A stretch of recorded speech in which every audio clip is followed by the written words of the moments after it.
Let's get serious. Talk about the game. But it was I thought it was a good basketball game. I thought we played well. U of H is better than the record, and they got good players. Bottom line is Charles hit a big three, and Antonio hit a big three to open up the game, and that's towards the end there, and that was the difference.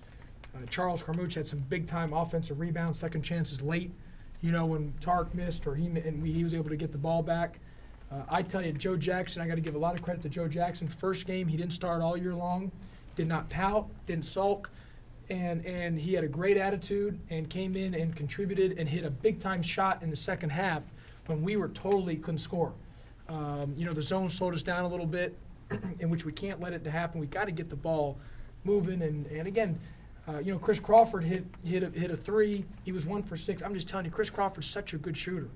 Jason saw him in high school. He's just such a big time shooter. He's gonna break out where he's gonna make a bunch. So, but we fed it to Tark. I thought he really played well. He's got to give us more on the defensive rebound, so he's got to give us more in that area. But everyone played well. Everyone contributed, and it was a good victory. You said Joe took it like a man. Will Barton didn't seem to. He seemed to be pouting. I love Will Barton.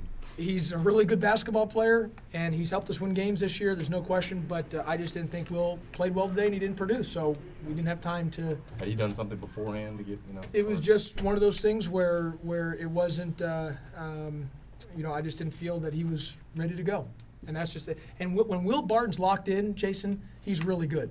He's really good, but it's part of just maturity of growing and understanding that you can't take a possession or a playoff, and preparation doesn't start when the ball's tipped. It includes the night before, 48 hours before.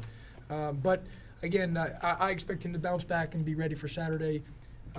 Antonio Barton gave us great minutes. He did, towards the end there, they took him to the hospital. He blacked out. I think he was dehydrated. Played 33 minutes, so they put him onto the ambulance. And it was in the timeout. He just kind of fell, and couldn't stand up. And so that's why towards the end we said take him out and get him over into the corner there and get him to the hospital. So we think the trainer thinks it's just dehydration.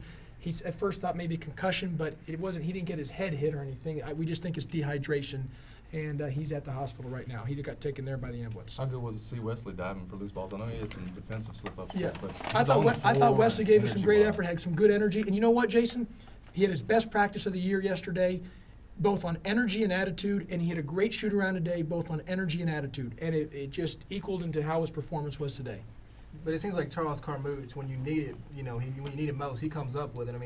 Do you feel like that's kind of how it is? Yeah, well, Charles has been great. All year long, he has really stepped up for us in key times. Charles has flat out stepped up for us and hit big shots, big rebounds, big defensive plays. It was hard to keep him out of the game. I played him 39 minutes, so both him and Chris Crawford did a good job defensively, both those guys.